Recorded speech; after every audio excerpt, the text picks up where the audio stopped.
If you're watching this thinking, hey, this game is looking a lot like Enter the Gungeon, well, you really wouldn't be wrong. Neon Abyss definitely was giving me Enter the Gungeon vibes from the trailer and the gameplay. Neon Abyss is a roguelike action platformer, yes, another one, that has many similarities to other roguelike games, but it definitely has some strong gameplay to set it apart. However, there were some things in the game that were a little bit of a letdown. What's going on, you guys? My name is Ryan, aka Arpit. If this is your first time to the channel, or if you have not done so already, make sure and hit that subscribe button. Today we're going to be talking about Neon Abyss specifically for the Nintendo Switch. So like I said, this game does a lot of things right. The gameplay is super smooth, the controls are easy enough to get down after playing for just a few minutes. Now the idea behind the game is that you're making your way through these randomly generated levels, making your way deeper and deeper into the abyss. Now each level, you fight your way through enemies while trying to find loot to improve your character. Now both the loot and the dropped items are random. You start off with your choice of 2 characters. Each character that you can either unlock or that you start with have different skills, and they start off with different health and loot. Some of them have specific abilities. So there's a lot to mess around with there, and that definitely helps the game and make it feel really fresh and different when you just get to play with those different characters. And when it comes to loot, you can find keys, bombs, eggs, and crystals. Now keys, bombs, and crystals can be used to unlock chests or discover new areas. Eggs will hatch, and you have the chance to hatch either nothing, or you can hatch a pet that will aid you in your quest. And these pets definitely stack, so you could just be trailing a whole army behind you, and I definitely was able to do that sometimes, and it was kind of hilarious to watch. Now some loot can be bought at the store. There's a store on every single level that can be accessed with crystals. There's also like this golden room, not really sure what I would call it, and I don't remember them calling it anything, but it gives you a guaranteed power up. Whereas the chests that you unlock may give you something super good, or it may pop out like a single coin and crush your hopes and dreams. But that's kind of the idea. There were runs that I had where I would enter a room and destroy everything within 2 seconds because I had, so many pets, power-ups, whatever. But then other runs, I would make it through multiple levels and I wouldn't have any pets, and the upgrades I had were honestly trash. But in that way, this game always feels a little bit different because you never know what you are going to encounter. Even the ones where you might not be having the best luck, you could fall into something really good, so you just want to keep trying. In order to move on to the next level, you have to find the boss and defeat it. Most bosses will drop crystals that you can use on a skill tree, and these are different from the other crystals that you find during the levels. I wouldn't necessarily call it a skill tree. That's really just because instead of leveling up your character, you can unlock new characters, you can unlock special rooms, and unlock different power-up items. So there's different unlockable items that you can have spawn in the dungeons. Now, some high points that I felt worked really well in the game is just the discovery aspect.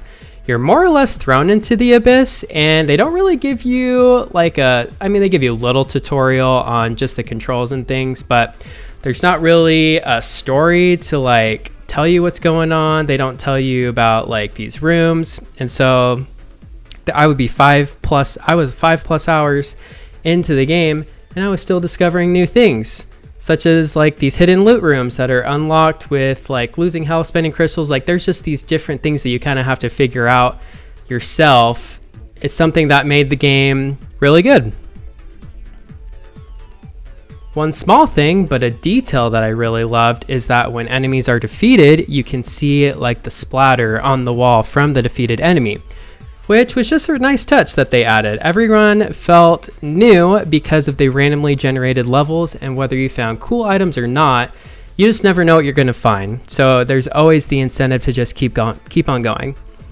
Now, unfortunately, there were a couple of things that I felt really didn't work. If there is a lot going on, I definitely ran into some major slowdown to the point my character was teleporting and I was taking a lot of unnecessary damage just because the frame rate couldn't keep up. This really didn't happen too many times, maybe just like 2 or 3 times, but it definitely happened during some pretty pivotal moments that caused some major frustration on my end. While the runs feel different because of the loop, after a few hours of playing, there are a lot of moments that I had the thought, I've definitely been here before. So there was a little bit of a repetitive feeling when it came to the environments that you're traversing. Now, another frustrating moment was during my best run. I had this sick gun with some awesome weapons, and I go into a room and everything just goes black. No error, no nothing, couldn't input anything. The only solution was I had to quit out of the game and start a brand new run from scratch, and I basically just lost everything. And that was honestly one of the most annoying points of this whole game, because like everything about this game feels really smooth, the controls feel good, but then there are these bugs and glitches that just almost ruin the entire experience, because you know, you work 20 minutes trying to get to where you're at, and then it just ends. So there were those frustrating moments that really put a damper on what could be a really good game. Now, another noteworthy moment was I defeated one of the final bosses, which completed one of my runs. So it's just going to take me back to like the bar or like the main screen there. And the software just shut down. Now, luckily it didn't change anything, because like I said, it was just going to take me to that main area. But I just can't help but think that this could have happened during a more pivotal moment. Now, with all things considered, should you pick up this game? And I'll be honest, I'm kind of on the fence on this one. I really did have a ton of fun playing and searching all that this game has to offer. But because of the glitches I came across, it just felt incomplete and made what could have been a really awesome game into just kind of a good game. Now, one of the reasons I'm a little bit torn is the price. You guys know, if you've watched any of my review videos, that I really believe that the price point can really factor in, you know, the question of, is this game worth it? Because if a game is, you know, maybe not like, let's say a Mario game, but Mario game's $60, so you expect it to be flawless. But if you're paying for $5 and you get, you know, a few hours of decent experience out of that, then that's not so bad. So this game is $19.99 on the eShop. Well, I really felt like this game probably should have at least been in the $15 range, especially with the bugs and due to the amount of similar games like this already out there on the Switch. Now, if you are a fan of roguelike games and you're itching to get back into one, I really don't think this game is going to disappoint. I probably played a good at least 6 hours of this game, and I told you everything that as bug-wise that I ran into. And there was really only one like game-breaking bug where I actually had to cut out the entire game and start from scratch.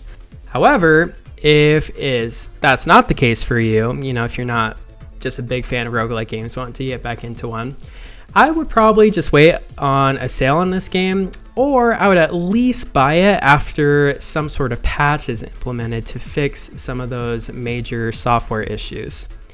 Now, there is a demo for this game that will allow you to play 4 levels. So if you like what you see and you want to try it out for yourself, the demo actually does give you a really good idea of what to expect without you having to put any money into it.